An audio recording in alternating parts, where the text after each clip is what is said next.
So what's up, cuz? It's me. Hope all's well. The lease I have here, the rent has gone up, which is expected. When I first got here, it was in the monsoon season, the rainy season, and the tourists aren't here. I should say there aren't as many tourists, so the prices are lower. Now that it's the high season, the prices have gone up. So, so I'm gonna show you first what my place looks like. I was only paying when I got here maybe $280 a month, and so it's gone up. But let me give you a sort of view of what it looks like first before I tell you what it's gone up to. So of course you see the balcony view, right? Sunrise. It's just starting to rain too. I can feel that mist. So that's the balcony view. Got my laptop right here.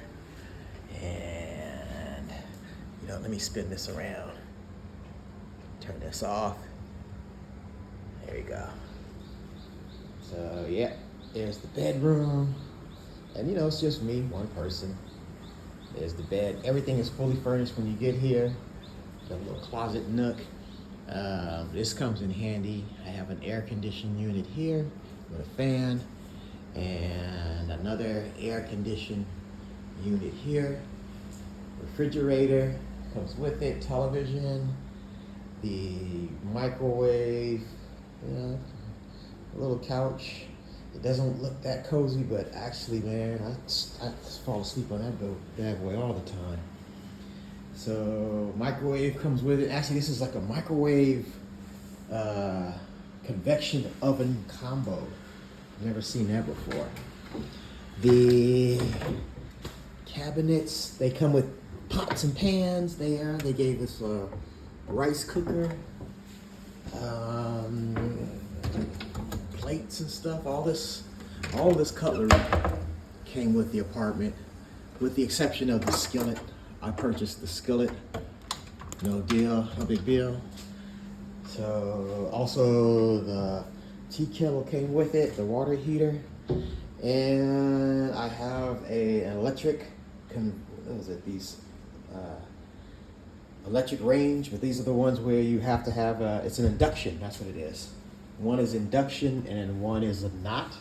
So you have two different types. Here's the bathroom and the shower. You can see right there. And mostly, a lot of the bathrooms like this, where the shower and the toilet are sort of connected. I know you could probably get like the higher end luxury apartments where it's not like that. You can find some with a nice bathtub. I was in one room on the beach for about $15 a night. So I get Wi-Fi, free Wi-Fi is included. There's my router.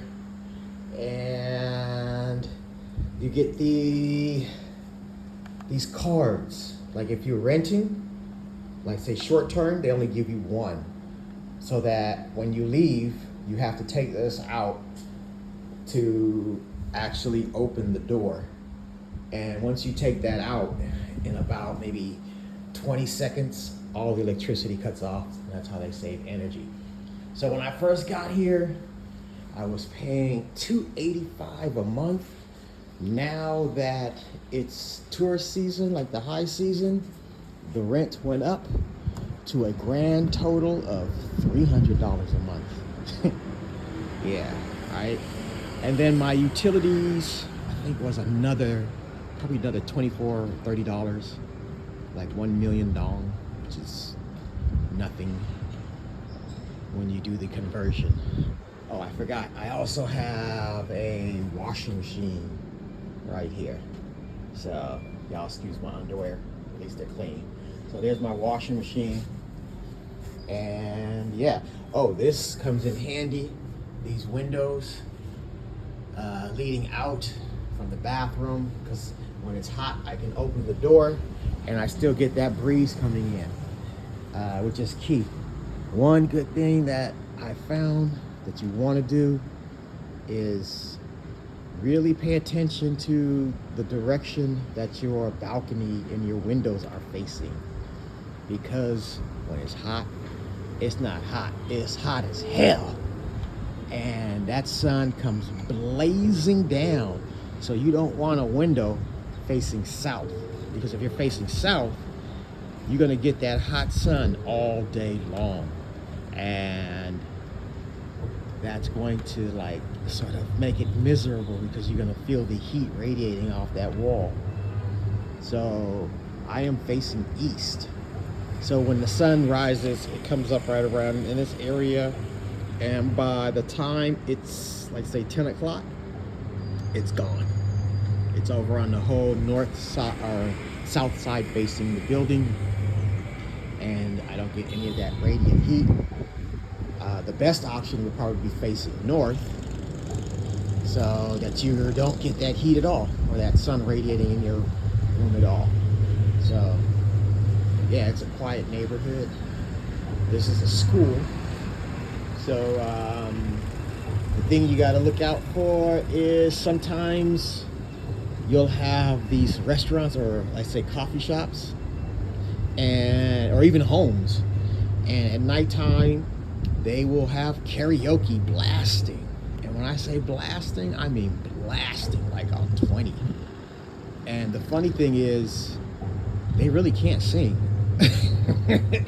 It's not, I know it sounds very judgmental, it's funny, but they don't sing karaoke here to hit the notes.